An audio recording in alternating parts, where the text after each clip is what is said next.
Hi, my name is Diman Patel and I work at the Pharmacy Coedpoeth in Wrexham, and I'm the primary care cluster community pharmacy lead for Northwest Wrexham. I've been working in pharmacy since I was 14, so a very, very long time after school and during holidays. And despite me doing a pre-registration year in hospital, I've always known that community pharmacy is where I was going to be best suited. Historically, community pharmacies have worked in silos and haven't necessarily supported each other. These new relationships have improved collaboration and allowed formation of support networks that simply weren't in existence previously. Examples of this better working range from improved lines of communication to find a difficult to obtain medication in stock, or another example within the Cardiff North cluster, where there was a pharmacist who was taken ill on the morning of a COVID vaccination clinic. Another pharmacy within the cluster was able to step up at the last minute to pick up the appointments and provide the vaccinations, avoiding cancellations for over 60 patients. We're working closely with the cluster at the moment to make sure there's a streamlined approach for patients being discharged from hospital coming into community setting, which seems to be the agenda at the moment for the cluster. I think this approach is definitely the way forward for the accelerated cluster development. It brings together a whole range of skill sets, allows the multidisciplinary team to grow in a manner like never before. And I think this will benefit professionals as well as patients at the same time, allowing patients to have access to the right services at the right time. With regards to my role as a cluster lead, over the last year, I've been in awe yet again of the incredible hard work and dedication that all members of the cluster have inputted throughout the COVID-19 pandemic, not only ensuring that essential care is delivered day in and day out, but equally going above and beyond every day to support the community within Caerphilly East, in addition to supporting our citizens through the pandemic. The cooperation and support between the member organisations that we've seen within this cluster really is key to how our clusters are going to develop, and is in line with the Accelerated Cluster Development Programme that is being demonstrated today. The PCCCPL role has led to what I think is a much more cohesive community pharmacy network. In my cluster, I'm very lucky to be working with a bunch of really good pharmacists, and we've had a few Zoom meetings as part of the role, and I don't feel like I'm liaising with just colleagues, but I do feel that I'm making some friends along the way as well. And they've come up with some really brilliant ideas, which I think can change patient experiences in our area for the better. From April 2021, all community pharmacies within primary care clusters have now had an appointed lead representative, nominated and voted for by the pharmacies within that cluster and funded from within the community pharmacy contract. And this forms the basis of the model for other collaboratives going forward. The feedback that we've had from the primary care cluster community pharmacy leads, from the other pharmacies within the clusters and from the primary care clusters themselves has been overwhelmingly positive. This new collaborative structure has made community pharmacy part of the conversation at primary care cluster level across the whole country, with increasing recognition of the role that community pharmacy can play in improving health at a local level. Going forward, I think the PCCPL role will hopefully continue in the future. I hope that it can be expanded and maybe its remit increased as well. I hope that we can continue developing those key relationships which will hopefully continue to propel community pharmacy forward. But I also hope they shorten the name of the role as well. When I started in this post, GP clusters were evolving into wider primary care clusters, and as I attended meetings, I began to build up some relationships with fellow contractors and to start offering input to meetings, although I do remember feeling a lot like an outsider looking in.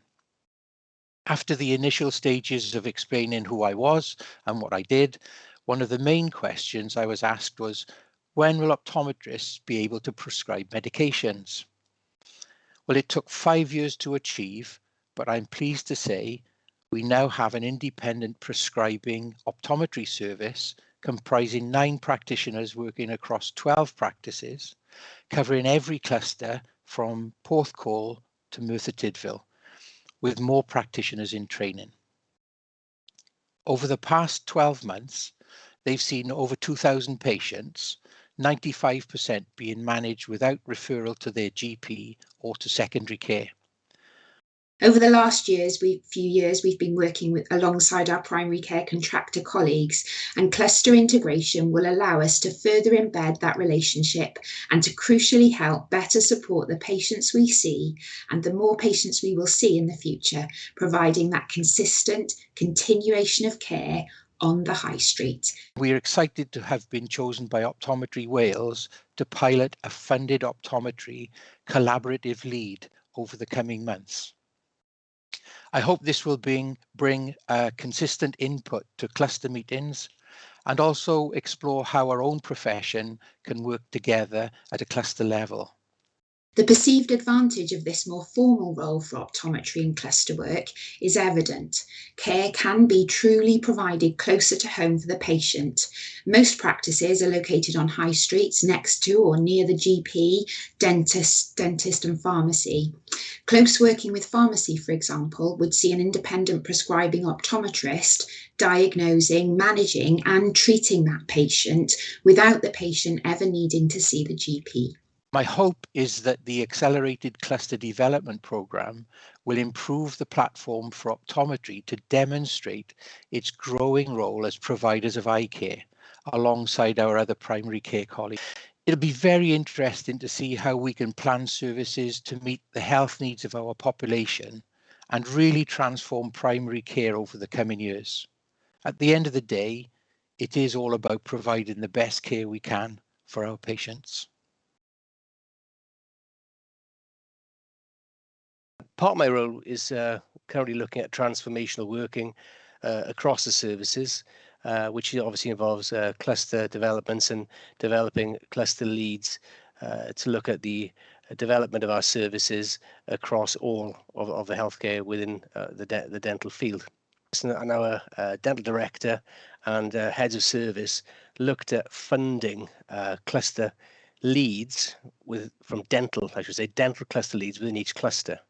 So in Swansea now, we, for the first time, and I believe one of the few health boards to have a dental cluster lead that sits on each cluster, looking at the interests of dentistry within each cluster and the community, and looking at opportunities for the patients within that cluster.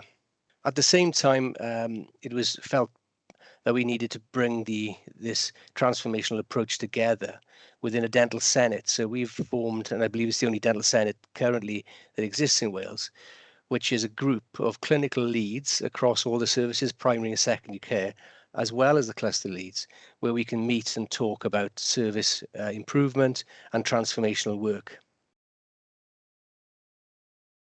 I'm Christine Brown, and I'm one of the practice managers for St David's Court Surgery based in the Canton area of Cardiff. We are one of 10 practices who make up Cardiff West Cluster.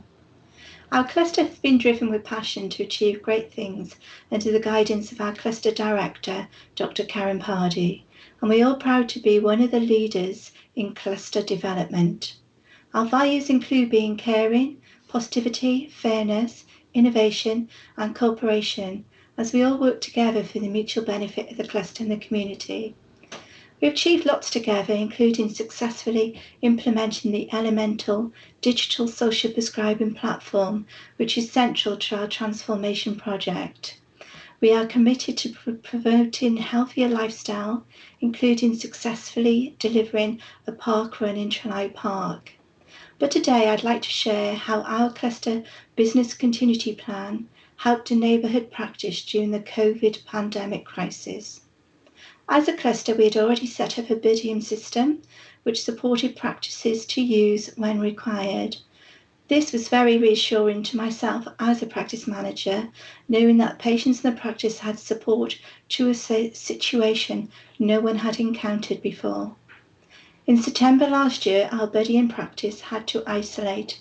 Unfortunately, members of staff was also acutely unwell with COVID-19. Part of the COVID-19 continuity plan was implementing a direct link on our desktops for our buddying practices. The business plan was activated, the telephone lines were set to be transferred, and our lead Dr. Amir Gangaro had direct access to their patients, including the triage appointments and clinics. The practice had support not only from ourselves, but from another one within the cluster. With our support and the other practice, the telephones were not required transferred, and the practice was able to manage their own line themselves.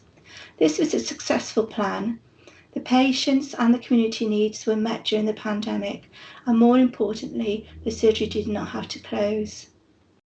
As a cluster, these patients were still able to be triaged and also had the opportunity for face-to-face appointments if required. We as a cluster continually moving forward and have recently incorporated a community interest company to deliver cluster initiatives, and I for one are proud to be part of our Southwest cluster. I'm also looking forward to see how the Accelerated Cluster Development Programme can provide further opportunity to continue the good work we feel we have already achieved, as unsure what benefits it would bring. Thank you.